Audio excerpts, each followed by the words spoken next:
Assalamu alaikum. Бүгінгі сабақта сіздер менен Node.js hamda MongoDB ma'lumotlar bazasi жардамында CRUD амеллерін орындауды көріп шығамыз. CRUD амеллері бұл мағлұматлар үстінде істелінетін тек амеллер болып есептелінеді.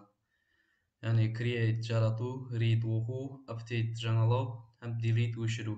Енді амеллерді орындауды көріп шығамыз. Оның үшін таза папка жаратып аламыз.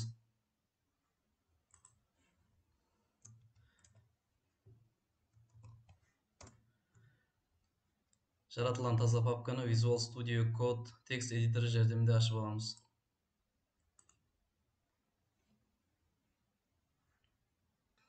Папканы ашып алдық.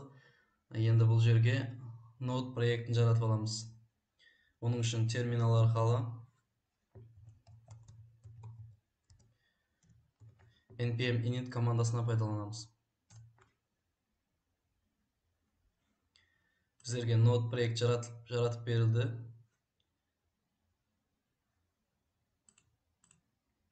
Енді керекті файл һәм папкаларды жаратып аламыз.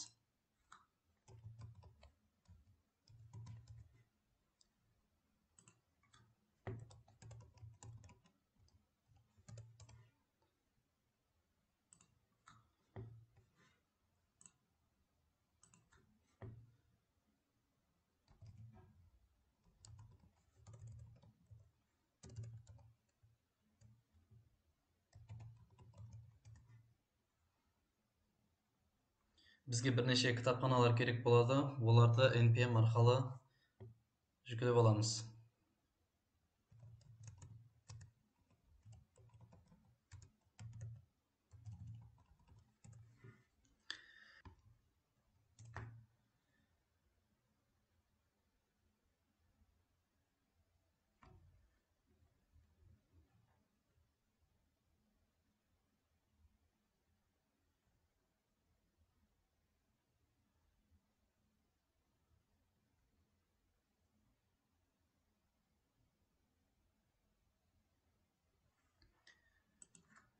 Кітапханалар жүктеліп алынды. Енді Express'ті импорт етіп аламыз.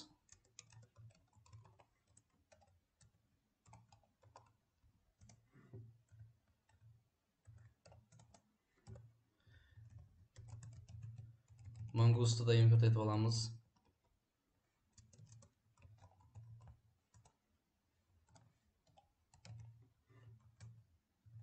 Бізде Express кітапханасы класс болып есептелінеді. Одан таза объект жаратып аламыз.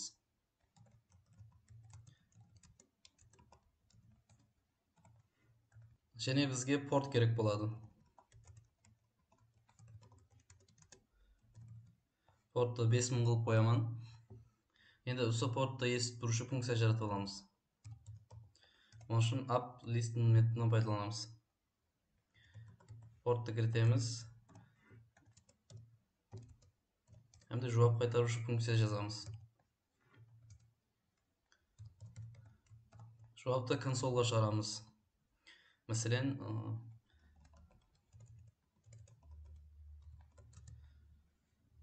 сервер істеп тұрыпты.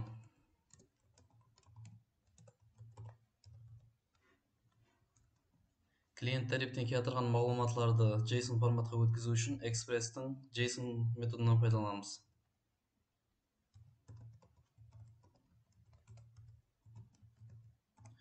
Бұл метод бізге фронтенд тарифтен келтірген мағлұматларды JSON форматқа өткізіп береді. Енді MongoDB мағлұматлар базасына жалғанамыз.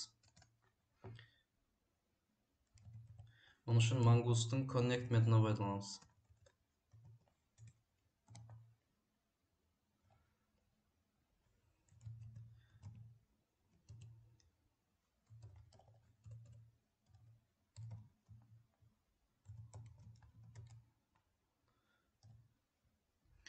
Енді мағлұматлар базасының атын кіртуіміз керек. Оны T2NF деп қоямын. Егер ешқандай қателіксіз жалғанса, бізге жауап қайтарушы функция керек болады.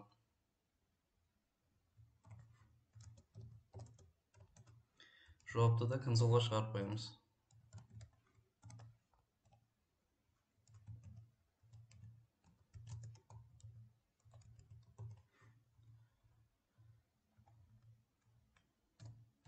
Endi қателік жүз берген вақыттағы жауап қайтарушы функцияны жазамыз. Жауапты error қылып аламын. Оны да консольға шығарамыз. Консольға қайтарылған қатенің өзін жібереміз.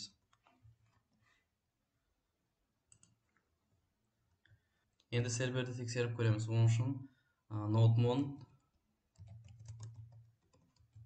index.js командасын кіртеміз. Демек бізде портта тыңлап тұрыпты және MongoDB мағлұматлар базасына да жалғанды. Енді T2NF мағлұматлар базасына мағлұматлар кіртуді бастаймыз. Біз мәселен студенттер кестесін жаратып көреміз. Оның үшін ең дәстеп бізге модель керек болады.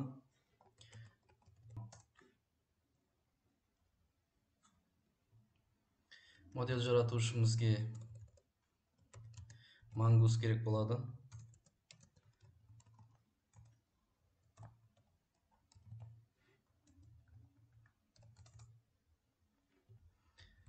Енді студенттің схемасын жаратып аламыз.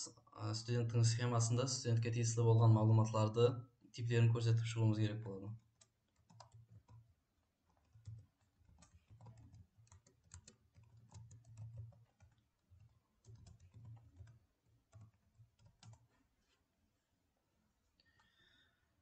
Мәселен, студенттің аты һәм жасын кіртеміз. Аты stringде, жасы болса numberде.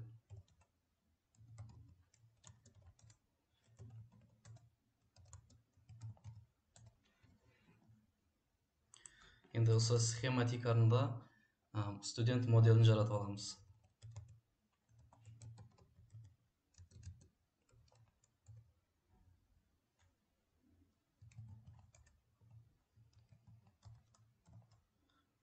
Бұл жерге мағлұматлар базасына жайласатынын кестенің атын кіртуіміз керек. Оны да студент деп қоямын. Әмде жоғарыдағы студент схеманы кіртеміз. Модулды экспорт қыламыз.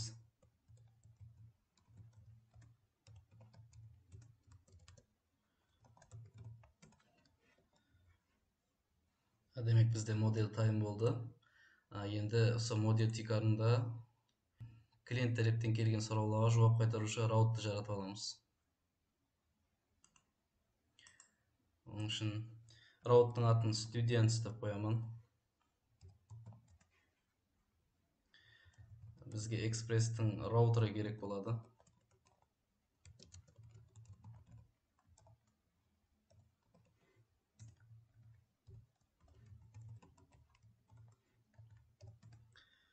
Жоғарыда жаратқан моделіміз керек болады.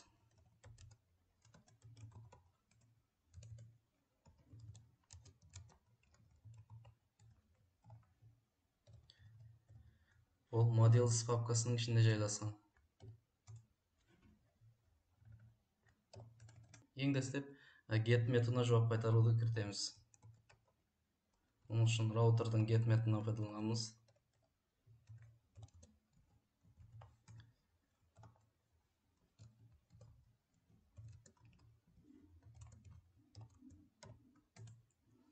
Бұл жерде request һәм response. Request бұл клиент тараптан келетін сұрау, response болса сұрауға жауап болып есептелінеді. Жауап қайтарып отырған уақытта try-catch методынан пайдаланамыз. Егер қателік жүз берсе, жүз берген қатенің өзін жауап қылып қайтарамыз.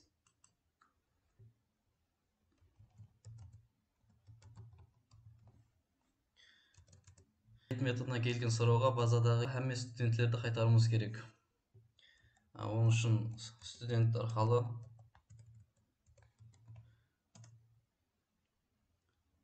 студент классының find методына пайдаланамыз. Find методы бұл студент кестесіндегі әмме мағлұматларды алып береді. Енді алынған мағлұматларды клиент тарапқа жіберуіміз керек.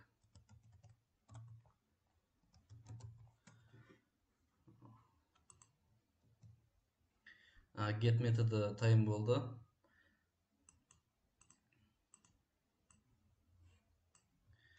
Қалған методларды да осы тәрізді жаратып аламыз.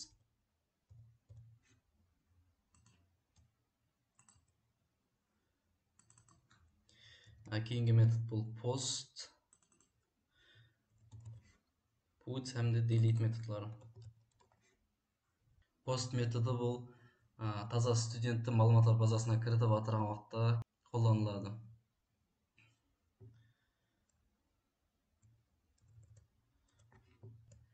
Post методу аркылуу биздерге request функциясы аркылуу клиент тариптеги студенттин маалыматлары келеді. Һәм ушул студенттин маалыматларын алып, маалыматлар базасына саклап коебуз.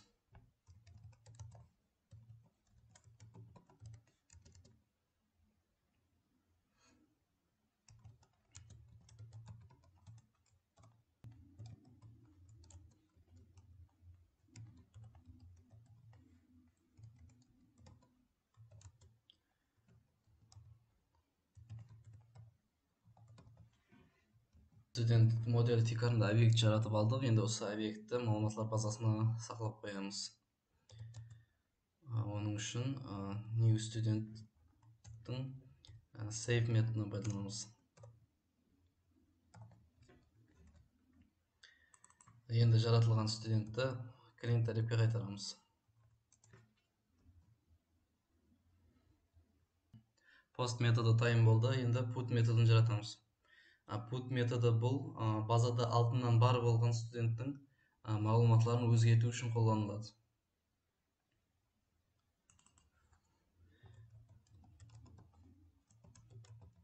Буну жаңыланган студент деп атайбыз.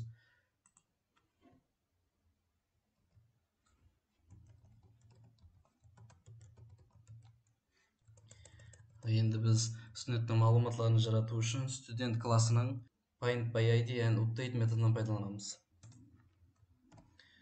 Endi бизге маалыматлар базасындагы студенттин ID керек болот.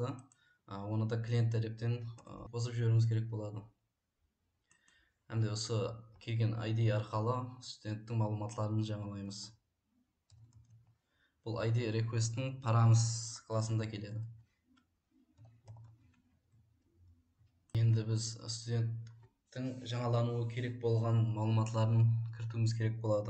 Onun үчүн set методунан пайдаланабыз. Клиент тариптен келген маалыматларды жиберемиз.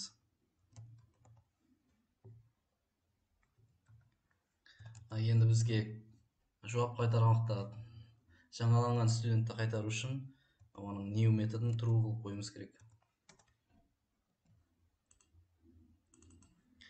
Endi жаңаланган студентти клиент тарипке жиберемиз.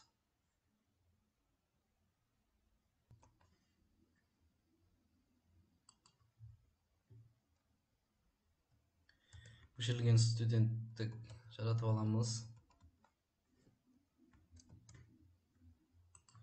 Endi student классынын find by id and delete методунан пайдаланабыз. ID'ди көрсөтүүбүз керек. Бул request'тин params классында келет. Ушул жердеги ID.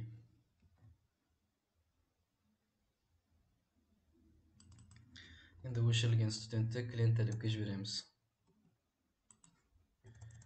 Модулду экспорт кылабыз.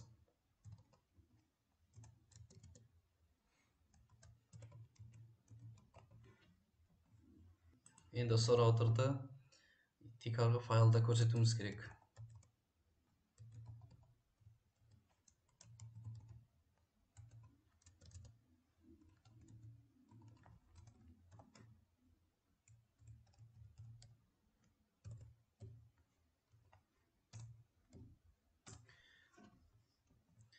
Студент раутун импорт кылып алдык. Endi ошол рауттан пайдаланабыз. Onun үчүн api use методунан пайдаланабыз.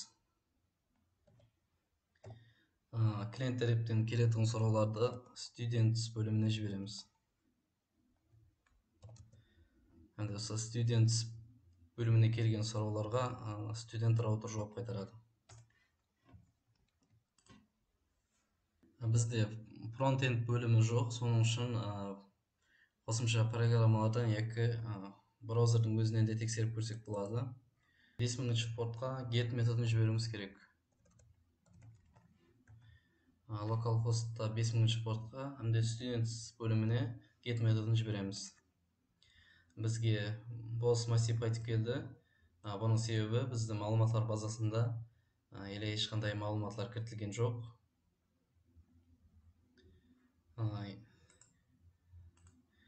Енді қалған методтарды тексеру үшін бізге фронтенд, яғни клиент бөлімін керек болады. Ямаса қосымша программалардан пайдалансақ болады. Мәселен, Postman программасы. Postman программасы фронтенд вазифасын атқарып, бекендке фронтенд тараптан сұраулар жіберу үшін қолданылады. Get методын көрдік. Енді таза студент жарату үшін post методынан пайдаланып көреміз. Оның үшін 5000 портқа сұрау жібереміз. Енді бізде таза студент кіртіп жатырмыз. Студенттің маалыматлары керек болады. Маалыматларды JSON форматта жіберуіміз керек. Студенттің age әмде name бөліміне маалыматлар кіртуіміз керек. Мәселен, аты Асқар Жұмамұратов, жасы 22-де. Сұрау жібереміз. Бізге базаға кіртілген студент қайтып келді. Енді MongoDB маалыматтар базасын тексеріп көреміз.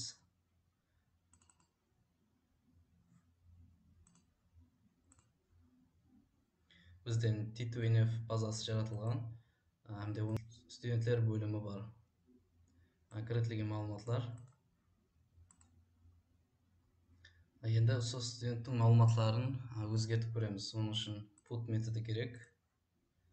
Әмде студенттің ID керек болады. Оның үшін базаға барып, студенттің маалыматларын нұсқалап аламыз.